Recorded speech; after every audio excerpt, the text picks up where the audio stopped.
여러분, 오늘은 우리 예레미야 46장의 말씀을 함께 묵상하겠습니다.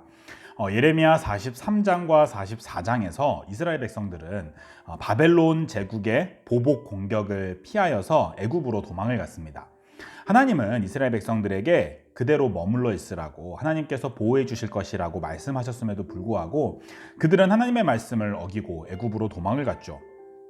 바벨론 총독 그다랴의 암살로 인하여서 바벨론의 보복이 두려웠고, 그 두려운 공격 앞에서 자신들을 보호할 수 있는 강력한 제국은 오직 애굽밖에 없다라는 생각 때문에 그들은 애굽으로 도망을 갔습니다. 이스라엘 백성들에게는 하나님이 그들을 보호하실 것이라는 믿음은 없었습니다. 눈에 보이는 군사력만을 바라보면서 애굽이 그들을 보호해 줄 수 있을 것이라고만 생각했던 거죠. 당시 애굽은 아주 강력한 나라였습니다. 큰 방패와 작은 방패를 가지고 있고, 말에 안장을 지우고 갑옷을 입고 싸우는 기병들도 많이 있었습니다. 예레미야 46장에서 이 애굽의 모습은 나일강의 창일함과 같은 강력한 기세를 가지고 있다라고 묘사되고 있습니다. 이스라엘 백성들이 이 바벨론의 공격을 피하여서 이런 강력한 애굽을 의지하는 것은 어떻게 보면 당연한 일이죠. 애굽도 그때에는 바벨론에 대항하면서 이스라엘 백성들에게 굉장히 우호적인 정책을 펴니다. 사실 애굽이 얼마 전까지만 해도 요시야 왕을 공격해서 그를 죽게 할 정도로 이스라엘에게 적대적이었는데, 더 큰 적인 바벨론을 대항하기 위하여서는 이스라엘을 다시 품에 안고 우호적으로 대하였던 거죠. 사실 이게 세상의 정체거든요. 세상의 권력이나 문화나 재력은 자신들이 필요할 때는 교회에 우호적이다가 자신들에게 필요가 없을 땐 다시 교회를 버리는 그런 존재들이에요. 그런데 교회가 미련하게 그런 세상의 권력이나 재력이나 영향력을 바라보면서 의지하는 것이 참 어리석은 일이죠. 하나님은 이스라엘 백성들이 그토록 의지하던 애굽을 무너뜨리시기로 작정을 합니다. 역사의 흥망성쇠는 하나님의 손에 있거든요. 하나님께서 무너뜨리시기로 작정하면 막을 수 있는 힘이 없습니다. 나일강의 창일함과 같은 강력한 기세를 가지고 있던 애굽도 하나님의 작정하심 앞에 하루아침에 무너져 버립니다. 사람들은 애굽의 바로 왕이 망하였도다 라고 고백할 정도로 단기간에 이 애굽이 멸망하게 되는 거죠. 애굽을 의지하던 이스라엘 백성들도 당연히 그와 함께 망하게 되는 겁니다. 세상을 의지하면 이런 비참한 상황에 놓이게 됩니다. 친기독교적인 정권이 세워지면 교회가 좋아질까요? 우리나라의 장로 대통령이 몇 차례 세워지고 노골적으로 교회를 지원하는 정권도 있었죠. 그럼에도 불구하고 그런 정권이 있다고 해서 교회가 보호되고 거룩한 하나님 나라가 이 땅에 이루어지지 않았습니다. 하나님 나라는 그렇게 이루어지는 것이 아니죠. 오히려 더 나빠지고, 교회는 하나님을 잃어버리고 정치 싸움에 휘말리는 타락도 있었잖아요.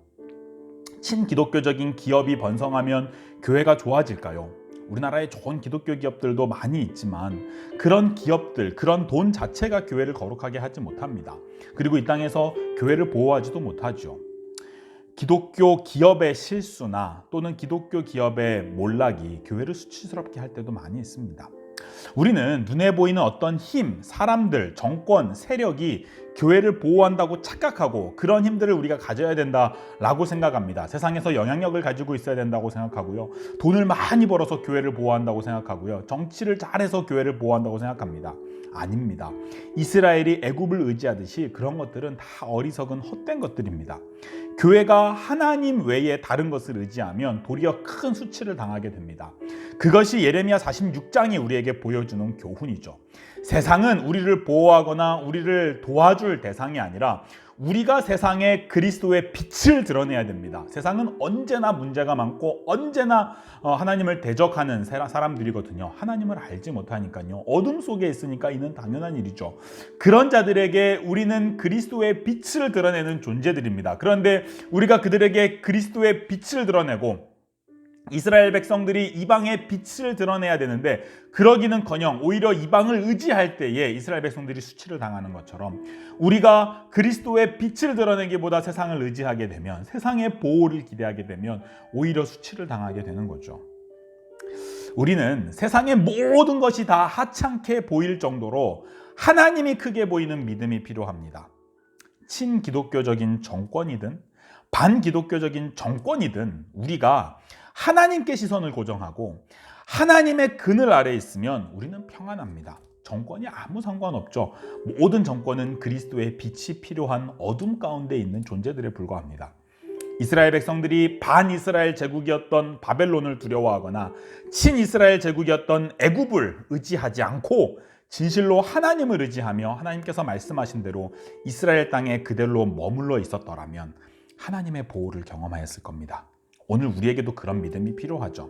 온 세상이 교회를 미워하고 천만인의 교회를 둘러싸고 공격한다 할지라도 우리의 시선이 하나님께 고정되어 있으면 우리는 안전합니다.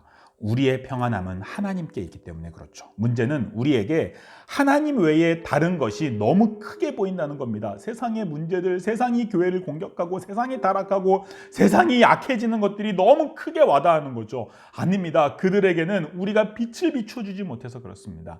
우리가 하나님을 크게 바라보고 하나님이 우리를 통하여서 하나님의 빛을 그들에게 비추면 세상은 변화되는 거죠. 우리에게 세상은 그런 존재들입니다. 하나님의 빛을 비추어줄 불쌍한 존재들이죠. 그런데 우리는 세상이 너무 크게 보이고 하나님이 너무 작게 보이는 거죠. 사랑하는 여러분, 하나님은 우리의 피난처요 환난 중에 우리의 힘과 도움이십니다.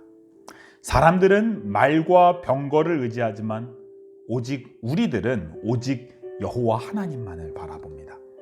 세상에서 교회를 도울 수 있는 세력이 누구인가 찾기보다 우리를 도우시는 분, 우리를 결코 버리시지 않는 분, 우리와 언약을 맺으신 여호와 하나님만을 바라볼 수 있는 믿음을 구하기를 바랍니다. 그 믿음으로 날마다 하나님의 승리를 경험할 수 있는 저와 여러분이 되기를 바랍니다. 어제나 오늘이나 세상은 언제나 악하였습니다. 그러나 우리 그리스도인들이 하나님을 크게 보는 믿음을 가지면 언제나 그 속에서 하나님의 승리를 드러냈죠. 하나님이 작게 보이면 세상이 크게 보이고 세상의 문제가 크게 여겨지는 겁니다. 하나님이 크게 보이면 세상의 문제가 하찮아 보이고 세상이 불쌍해지는 거죠.